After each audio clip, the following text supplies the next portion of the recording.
online haircut. Alright guys, welcome back to Avenues Podcast. We got 3 people again after 3 months. We finally got 3 people. Justin is away again. He's in a, do you know where he is? He's like camping, or I don't know, he said he's at a cabin, I think, something along those lines. But we got 3 people now after 3 months. Last time we had Sarah on. That was the last time we had 3 people. And then, yeah, no Justin today, but next week he will be back and I won't be here. So, Cheyenne's got more camera time. And I don't know, you guys, we talked about last episode. Do you guys like Cheyenne? Do you not? Let us know. And maybe he'll stay for next week and weeks to come. But I think it's been pretty decent so far. What do you think? Yeah, no, I'm enjoying it, you know. Okay. In front of cameras is better than behind it. Yeah. But hey, I'm not complaining. You know, I like some here and there, you know, talking about different topics, sharing my opinion, bringing some new topics, depending on how much prep time I have before the episode. But yeah, it's chill, you know. Let us know if you want more of me or less of me. Okay, so let's introduce our guest. We have Simon Kutzschmar. Is that how you say your last name? Kutzschmar, yeah, There it's we pretty go. hard to pronounce, but good job. So introduce yourself. Tell us about yourself. Sure, well, first of all, thanks for having me, guys. As you mentioned, my name is Simon Kutzschmar. I'm actually from Germany. I came out to Canada about 4 years ago now. Went to the University of Calgary, played basketball there for the Dinos, for their team. And now I'm out here in Vancouver and trying to start a little bit with 3x3 basketball as well. Started a little company there now 2 months ago, and we're trying to grow that. And today, lucky enough to be here on your guys' podcast. So. There we go. So shout out Simon. We had Simon on, not this Simon, another German Simon we had on a few months ago. He said in Germany, Simon is pronounced like Zeman. Simon. Sorry, Zeman. Yeah. Zeman. Yeah, that's true?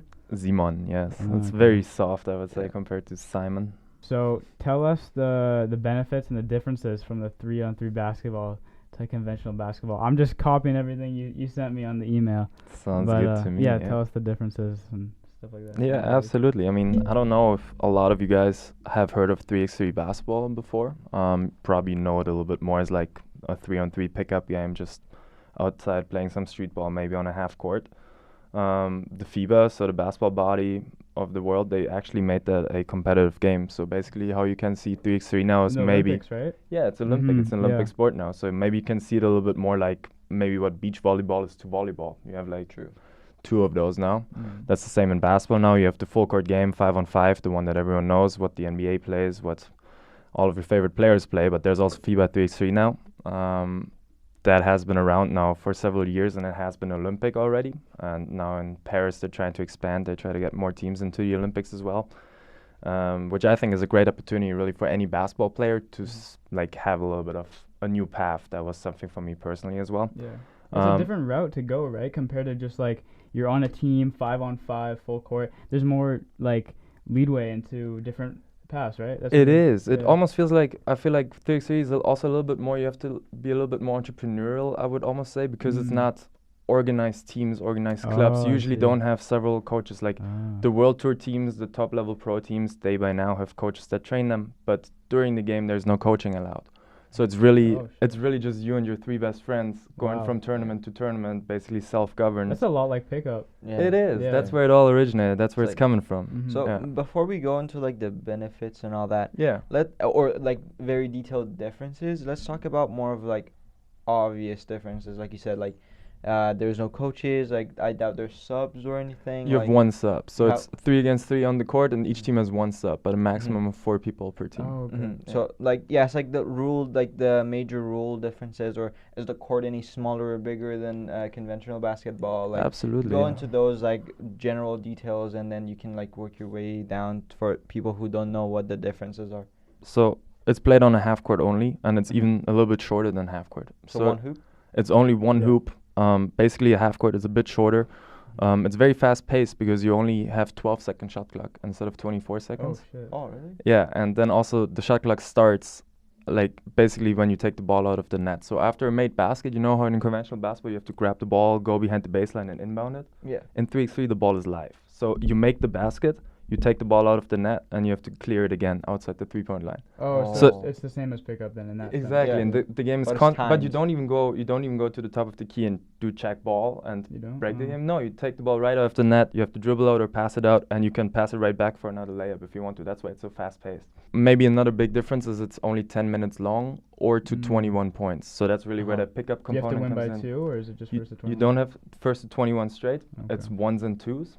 So Oh, it's like outside the. 3 is a 2? a 3 is a a 3 is 2. a 2 and Everything one. inside is a 1. Oh, So that's okay. also a little bit more like street ball, maybe how you guys Yeah. know Yeah, it when yeah. you play it Yeah. outside. Is fouls the same, all that? Fouls is very different because there's no personal fouls. What? So there's only team fouls, you know. So you can't foul out. Really? Like there's 3 different levels basically. When you reach 7 team fouls, Mhm. then the opponent gets 2 free throws on absolutely everything they do. So if you do your like and 1 layup and everyone screams and 1, you actually get 2 more free throws on top because you're over that team foul So you can threshold. get 3 points. You can. Wow. And then the thing is when you That's crazy. when you had 10 team fouls, then you get 2 free throws and you get the ball back. So it's basically like an unsportsmanlike foul on every single foul after the 10th foul. So you don't want to go there. Like you really Yeah, don't yeah. want to go there. You try to be careful. You try to stay below that. But those are definitely big difference, I would say, to the normal game that you also don't have personal fouls. Yeah. Can be good for some people that are a major hack, but yeah. Nice. So tell us about, so you're involved in this community. Tell us about your brand and what you do with it. Basically, what I do is I bring these FIBA 3x3 tournaments to Vancouver and to Canada. Because the thing is, there's a lot of 3-on-3 being played, but those are all 3-on-3 tournaments, and that's about it. You go to one tournament, maybe you have a little bit of fun, and that's about it. When you play these official FIBA 3x3 tournaments that I organize, you collect points, ranking points. And those go into the Canadian ranking, those go into the World Tour ranking, Oh, and you can basically start comparing yourself or start building your own way all the way into the pros if you Wow. want to Wow. by playing nice. those. And that's basically a little bit inspired also by more or less my own story, I would say. When I was in Germany and I finally picked up some 3x3, which really just started off with some friends. We played one tournament, it was fun. Next weekend we drove to a different city, played there, that was fun. Then we hopped in the car, drove up to Amsterdam for like 6 hours, played a full day tournament there. Wow. That was fun, and we kept winning, and we kept collecting points. And then at one point, in the German Championship, for example, we played against Dennis Schroeder, so who's currently in the NBA Yeah. still, was with the Lakers now, actually coming to Canada, got traded to the Raptors. Played against him in the German final in the middle of like Hamburg, in the middle of the party You street. played against them. Yeah, played against him in the final. How good is he? Oh, he's really good, yeah. But we actually made overtime. I actually hit a buzzer really? beater to go to overtime, and then in OT we lost it, which was tough, but honestly really big for the sport because after that it was all over the news that Dennis Schroeder played it, that he made the final, that they won it in OT. Because it was in the middle of the city, that's what they do with 3x3. They always set it up in like Yeah. public spaces, whether it's a Yeah. mall or just really in a city square. We could do one here in Vancouver in the shipyards or so. That's where it's played. And because of that, there's so much foot traffic. We played like Friday night in Hamburg on the party street. There was like 3,000 people stopping by watching just because they were there anyways. Yeah. And they were That's like, oh, so what's sick. going on here? Yeah. You know, That's so So is sick. that the main like what are the business aspects of doing that in a public area? Like is it to gain popularity? Is it to like is there sponsors that like enforce this rule? 'Cause you know like you could also just like you know play it in indoors. The park or You Yeah, it's could. like you could play it Yeah. indoors or in a better like conditioned place. You know, I it's like, think for cities and for sponsors, that's a huge appeal that you have that in public. Oh yeah. Mhm. for Because sure. when you Yeah. take the game back into a gym, like I ran my first few tournaments in the gym, try to get people into a gym where they've never been or it's across town or anything. Whereas when you run it just in the city square, there's already so many people that stop Yeah. by, that check it out, that see, oh, hey, this is so cool. What even Mhm. is this? Yeah, It looks yeah. like basketball. Yeah. Is it basketball? And then they get involved. And that's also for sponsors. We bring the brand right where the people are instead of trying the people Yeah. to where we That's are. a Yeah. good. That's a good financial yeah, decision. that's for why I that. asked. I was like, yeah, is it Yeah. like those aspects or is it like just a thing that's been, or it's like a choice that's like made for certain reasons. Yeah, I think Mhm. that's the main reason. And if you look international, for example, they have the pro circuit, so World Tour and Challengers constitutes that, but also now the Women's Series, which is big for the women's sports. There's cities that apply for several years to try to get one of these events because Wow. once you get one of those events, that's of course broadcasted on all of the channels from the Mhm. FIBA. Could be huge gains basically for your tourism, also for your local sponsors, promotes everyone that's there. So that's why I think there's a big appeal for cities and for sponsors to get involved and make that the financial decision to maybe sponsor something like that, like an event like that. When there is these events in public spaces, like for example a place that the day before like random people would like pull up and just play on their own, so if for example a city gets their turn to host one of these events, I was like saying, is there any criteria that they gotta meet? Is there like is there like prep time? Is there like, what is that like? Is there rules for that? Absolutely. So for the highest level, for any national team or pro circuit event, you need to have one of the official suppliers courts. So you you build up a tile court. So one of these sport courts. Do you guys know the sport courts? That's like these square tiles. It's you can replace them and change it, right? Exactly. You just bring it on, you take it away again after a day or two. So you have to have one of those, and then officially licensed one. So you're not just playing on whatever blacktop or cobblestone that you have. Yeah. But that of course depends on the level that you play at. That's true. So if you want to have one of these top level tournaments, it's definitely got to be the official court, the official hoop, the official balls, the official shot clocks, the official everything has to be the one that's given from the FIBA basically, and you have to follow those rules. But if I put on a tournament just for the city that's not a World Tour tournament, not on the very highest level, we can play on any court that we want, basically. So that's sweet. Really just depends on what level you go to. Gotcha. So I'm a basketball fan. My favorite team is the Raptors, being the only Canadian team in the NBA. But yeah, I understand you played in Germany and then you played in Canada. So tell us the history of your teams, like whether that's high school, university, pro level. Just tell us all about that. Yeah, nice. So growing up in Germany, we don't really have the school system like you guys out here. So I don't play high school sports, but we play club sports instead. So then when I was done with high school at 17, I finished that season basically with my pro team and with my U19 squad, the youth team for them. And after that, I signed my first pro contract in Gießen. The city was called a university city in Germany. They had a first league team and a minor league affiliate. So as a U23 player, I could sign like a double license contract basically. That's cool. And then you get your main playing time in the third league affiliate or like the minor league affiliate. But also every single day you practice with the pros. I actually was on the team with quite a lot of Canadians there. For example, Thomas Scrubb, he's still a current 5-on-5 national team player. He's currently preparing for the World Cup. Jans Manigat was my teammate. He's actually currently playing for the Bandits. They just wrapped up the season last weekend. Shout out. Exactly. Yeah. So I actually met quite a few Canadians during those times. I did that for 3 years total, played professional basketball in Germany for 3 years. And in my third year in the off season, I got in touch with the guys from U Calgary through one of my former rivals. He actually played for the University of Calgary. His name was Max Eisler. Did a workout with him in the summer in Germany, and his coach or assistant coach was there, Daniel Pearson. Big shout out to him because he was the one then giving me a call asking me to come to Calgary and play for the Dinos as well. So had to sit out 1 year to stay eligible or to get eligibility. And then I was lucky enough to play for the University of Calgary Dinos for 3 years. My first year we made nationals. Big shout out to that team. That was awesome. And then sadly COVID hit. Second season was cancelled. Third one was just a little bit of an off and on one, I would call it. But yeah. Nice. Did you study while at the University of Calgary? Yeah. What did you study in? So at U Calgary, I did my Bachelor of Arts in Sociology. And in Germany, throughout my first 3 years of pro ball, I actually also studied and finished a degree in Economics and Business Administration. So I basically have now 2 bachelor's degrees. That's crazy. Don't know if I want advice for it, but so far it was good. Yeah, there you go. I mean, hey, you take it, right? You take it. Yeah. Cool. Okay, Shine, do you want to ask another question? Sure. I can hop in the 3x3 part maybe. Oh, go for it. Yeah, want to, sure. Because that was the 5-on-5 rundown. Yeah. And then for 3x3, that for me started around maybe 6 years ago, I think. Just as I mentioned earlier, with my friends starting to play that. But then after that final also, when it took off quite a lot, that's when I had actually collected so many of these ranking points that I was the #1 ranked player in Germany, which was a big deal for me in that case, because that way I got a call up to the national team. And then in 5-on-5 I actually never got to play national team, always was cut before that, never made the cut there.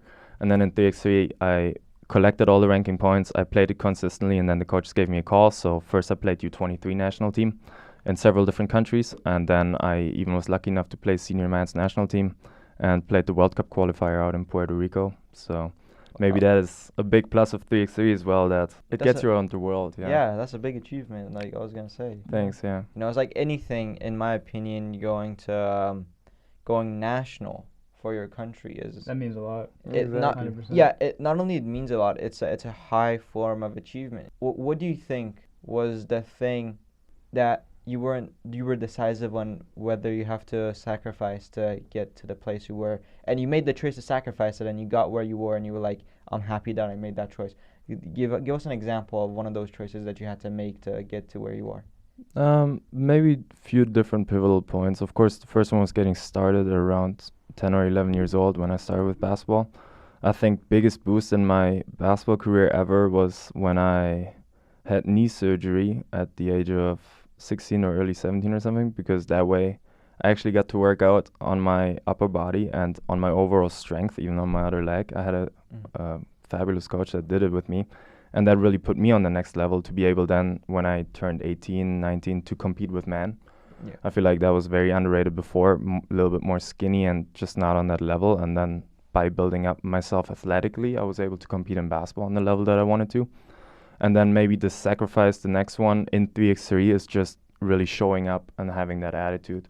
Because as I mentioned, it's a little bit more self-governed. So every single weekend, it was me and my friends trying to get 4 guys together, which sometimes can be a hustle. We had a really good core of like 3 guys that were always there. Finding a 4th can already be a trouble, but we always made it. We had good guys. And then hopping in the car, driving somewhere, not knowing if you take any prize money home, if you take anything home, other than spending your full day out there playing basketball, maybe coming back at night, maybe having to stay overnight depending on where you play. But that sacrifice to do it every single weekend and growing that to build yourself a second path, I think that was a pretty big one to make. And it definitely paid off for me. So very happy about that. Thinking about this while you said like it's more self-governed, I think about the movie Coach Carter.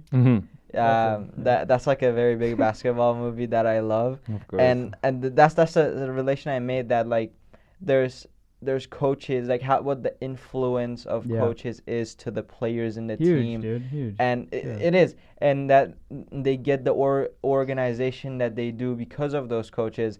And then there's 3-on-3 where you have to do it yourself, which I believe is the hardest. Like anybody who has tried to like make a change in their life, they try to like do something different, they try to improve, especially in their teenage years. Like everybody knows that self-push comes so much harder when there's no one else like behind you to do it with you. And sometimes you have family members, you have somebody, you have friends that do it with you, but most of the times it's more personal, that you gotta get that push all by yourself. And correct me if I'm wrong, but I believe that this goes the same with 3-on-3. Not like more of a personal, but there's 2-3 that you gotta make sure you choose that your friends are all as committed as you are, and you know that you yourself can pull your own weight. You only have one sub.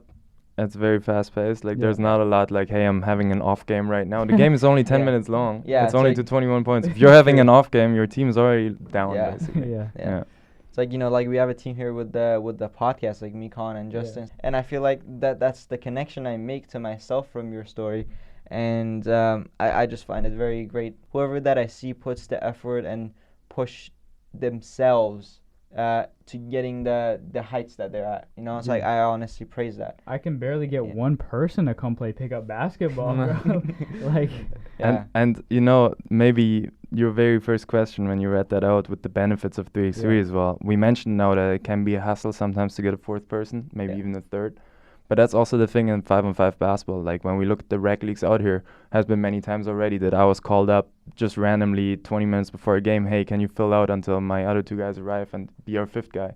And to play a 5-on-5 league, you should have arguably 6, 7, 8, depending how deep your roster is, maybe even more. Normal basketball rosters in university, you're up to 15 people. And I think what 3x3 can provide here in Canada, especially post-university, is simply that you need less people to play competitively. So you don't need to find a full team of 8 people to sign up for one of these competitive leagues to play. You can really just have you and your 2 friends. In the worst case, you only play with 3 people. It will hit your cardio, but it's possible. But with 4 people, you're still way better off. And if we talk about another benefit there, I think that could be huge for the women's community as well, women's basketball. It's on the constant rise. It's growing everywhere. but Seoul numbers-wise, it's still sadly just smaller than, for example, the men's Mhm. community as well. So I think that could be a huge opportunity that some have already picked up. Like the Canadian women's national team in 3x3 right now. Last year they were the number 1 in the world. They're winning women's series stops one after another. 2 weeks ago in Edmonton, they won the women's series stop. Currently, they're number 5 in the world this year. And they keep winning and they keep playing and they keep showing up and they set great examples, I think, for what can be and what can happen if you do exactly that. Yeah, you were talking about opportunities with women and how their community in basketball and 3-on-3 has been growing and they have achieved so much. So what else can you tell us about that? Like, what has women's sport generally come so far and its effects on basketball? Like, and on 3-on-3, what has that done? Oh, I think it made a huge difference actually. Just because simply for me, like providing an additional path for people that already basically have the basketball skill. You know, you open up basically a new shop where you can apply everything you know and everything you learned in a new path where you can make it to stardom or to whatever you want to reach in your life. When it comes to the women's side of it, I think that has gone through a huge growth as well. They started the women's series a little bit later than the men's pro circuit. I think that was also mainly due to demand. But from the very start, they always intended to have that equal. I mean, I brought the ball today. I've been playing with this one quite a lot now. This is the universal ball used in 3x3 over all categories, all ages, and all genders because it's the size of a women's ball, so size 6, but it weighs what a man's ball weighs. So it's the weight of a size 7 ball, exactly. What we've seen ever since they started the women's series, it started off as only 8-team tournaments and only national teams because that way they, of course, can guarantee that there's funding behind it and they can make that work with different spots across the world. Now, for one, they have increased the events. They're all over the world now. This weekend, there's 2 or 3 at the same time around the world, which has also not happened before. And also, a lot of those are not only 8 teams anymore, they're now 12 teams or even 16 teams with qualifying pools. Yeah. And on top of that, we now see professional 3x3 women's teams. Maybe for my background from Germany, there's a great one that I would love to mention here, Düsseldorf Zoos. Shout out. Big shout out. I'm very fascinated by what they have pulled together. It's actually women coming from Japan. It's half Japanese and half German. That's basically how they play is always 2 and 2. They found each other, brought sponsors in. I think it's an app that also promotes a safe space for women to do sports.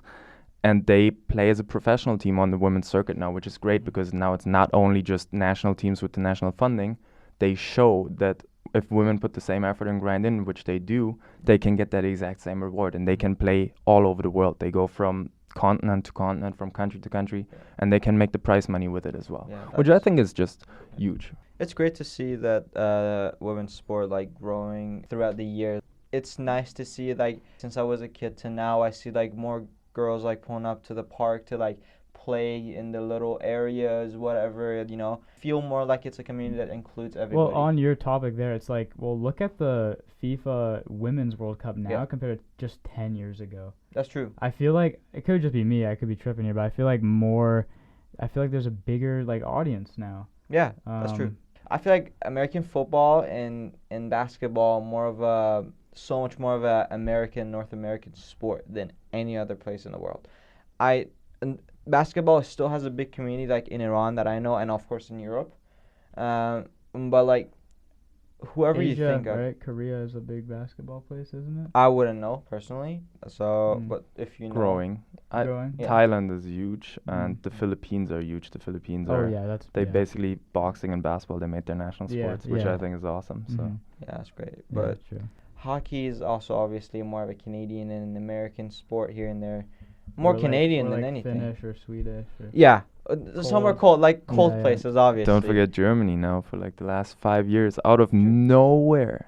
I mean, didn't we beat Canada now as well? I think we finished second or on the podium in the Olympics. Now in the World Cup, we were pretty good again with Leon Draisaitl winning the MVP in the NHL, like out of nowhere. It's still very small. Like the funniest thing about that part maybe is when Leon Draisaitl won MVP here in the NHL, they put him on German TV and asked people who he is. No one knew who he was. No one knew his face. No one knew who he looked like. And that is mind-blowing to me because he was like the best in the world basically in his sport at that moment, and he still is, but it's Yeah. growing in popularity. By now everyone knows who he is. They made it a lot bigger on TV. It's more regular now on our sports channels as well, so that's a good one. Correct me if I'm wrong, but I feel like since my conscious life, since I was like 5 or 6, that like knew what was going on in the world, and throughout the years from my experiences, I've seen Germany specifically growing in so many different sports all at once. I think so too. All at once. Like, I know they had a rich history in football. And handball. And Yeah. and Do you know handball? Do you know yeah, handball? I don't follow Handball's handball, if fun. I'm being honest, but I've seen like the Olympics. That's our second biggest sport in Yeah. Germany still. I feel like basketball is still gaining and gaining and gaining the popularity, and now we host World Cup as well, so we have sold out arenas. We just played Canada and some scrimmage games before that, sold out arenas, which is great. But the second biggest sport by numbers, by a long shot, still handball. It's like I've seen like them growing in basketball, same as in American football. I know. The NFL are going to Germany. They Yeah. played in Munich. Exactly. They did, Yeah. and there's a Yeah. new league also now in Europe, the European Football Yes. League. Yeah. Only existed for a few years now. That is, I think, from a German guy. He always was basically our analyst and our expert on all the NFL broadcasts that they did, and he founded this league. And there's plenty of German teams on there. Even Stuttgart, my hometown city, has a team on there this year. We're doing great. We were 7-1, I think, up until last weekend, which is huge for the region. Because before that there was like a German first league. The Yeah. team was always horrendous in it. They didn't win a whole lot, and now with that there was like a new energy brought. Now they had back-to-back sold-out stadiums, which is also maybe that speaks to your point that you made, that really everything starts growing and gains in popularity if you do it the right way. You mentioned how there's different ways to get in, like different paths through basketball, like coach or influencers or stuff like that. Tell us a bit about different ways to get in with the basketball world. Yeah, absolutely. Maybe that dives a little bit into what I would like to call careers in sports. Because I feel like careers in sports, when we think of that, we usually think of people that either play professionally, so they're a player, or they're a Mhm. coach. Then there's like a few positions maybe in the head office of the bigger clubs, and that's Yeah. about it, And for me personally, I played basketball all my life, have so many years of experience in that on different levels. I played it, I coached kids and stuff. Did my internship in a front office to see what it's like to run an organization. And then once you're done university and you're done playing, you basically have to start somewhere else in a new career at zero. Yeah. And to me, that always makes me think, because I feel like there's so much experience, whether it's lived or also demonstrated experience, that you have in a certain path, for example, for me, basketball, that I don't want to neglect than going into the professional world. And with 3x3 basketball also, I feel like there's another new path that can create a lot more opportunities, because if we're being honest, 5-on-5 basketball is going absolutely nowhere. It's just growing. Yeah. But Yeah. 3x3 basketball is also an Olympic sport, so that's going nowhere. So that will create new opportunities, maybe for franchises. It will create for content creators, which is something that I definitely wanted to talk about today as well. Wanted to give a big thank you at this point also to the people that have already helped me. For example, Adrian, Vivian, everyone who's coming out, helping me put material out there to market it. It also helps them to Yeah. build their own Yeah. personal brands Yeah. and maybe grow into their direction and building onto that in their life. And hopefully one day have that as a full-time job, whether that is for my league or for some of my teams or anything like that. I just feel like it creates so much more opportunity and a bigger market to include more people to build off of the experience that they have, or even to gain new experience without having to make like complete switches and starting back at zero in something completely new. So, like when you talk about careers in sport, you talk about professional players, coaches, medical staff, Owners. whatever. Yeah, it's like everybody. But I believe there's more aspects into having your career collided with sports, as in there's businesses, as sponsorships don't really go under that category, but they're also a part of it.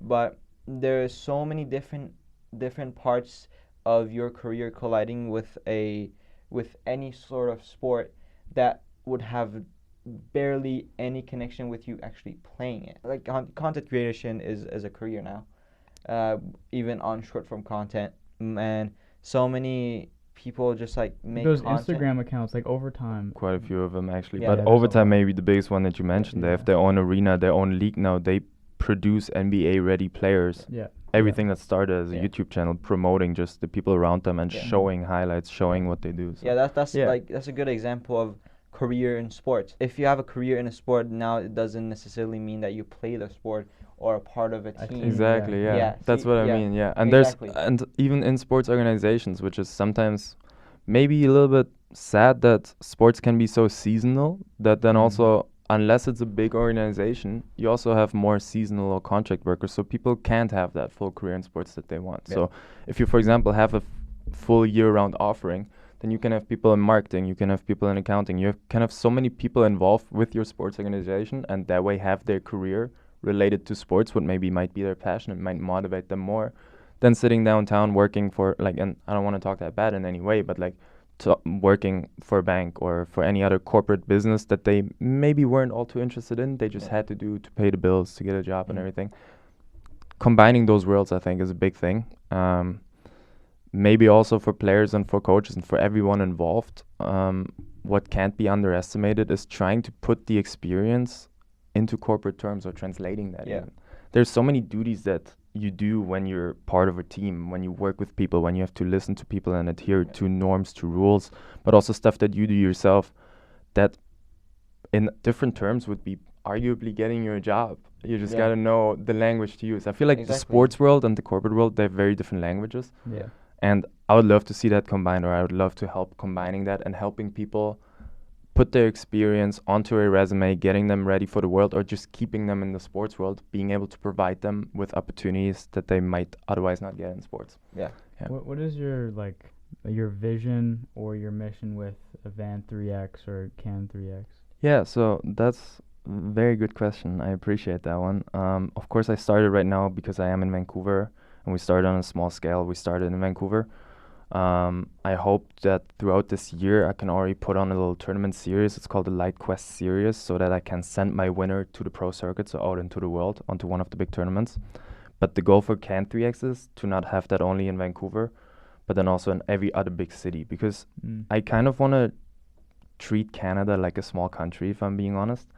In 3x3, there's a ton of small countries that see success there. For example, the Netherlands. I love giving that example. They're world class in 3x3, and the tournaments that they offer, the people they involve, the amount of tournaments that they have, having the pro teams, and even the national teams are very successful. Even though in 5-on-5 they're sometimes even in the B championships or for smaller countries and stuff, because there's maybe not the amount of people, not the funding. But in 3x3 they have a new world, and if we treat Canada somewhat the same way, if we don't run that across the country, we have one team in Vancouver and they have to fly out to Toronto to play a game there and then come back. That is so much travel, so much cost.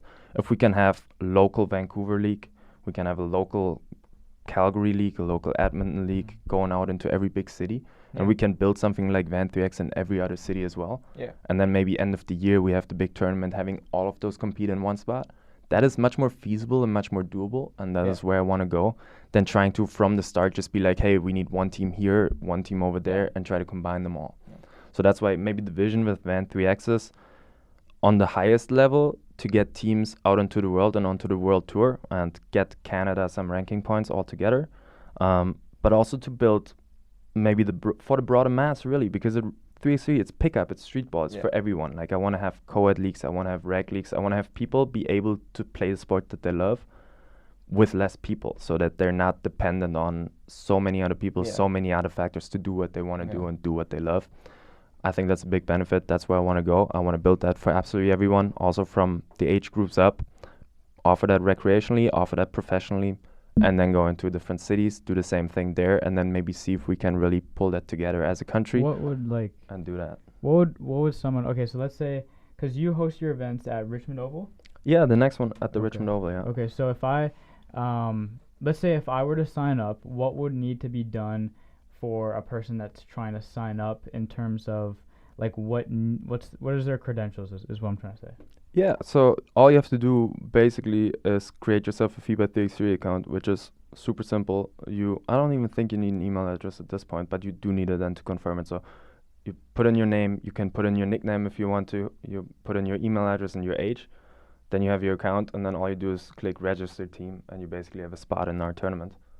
That's really how simple it is to access it.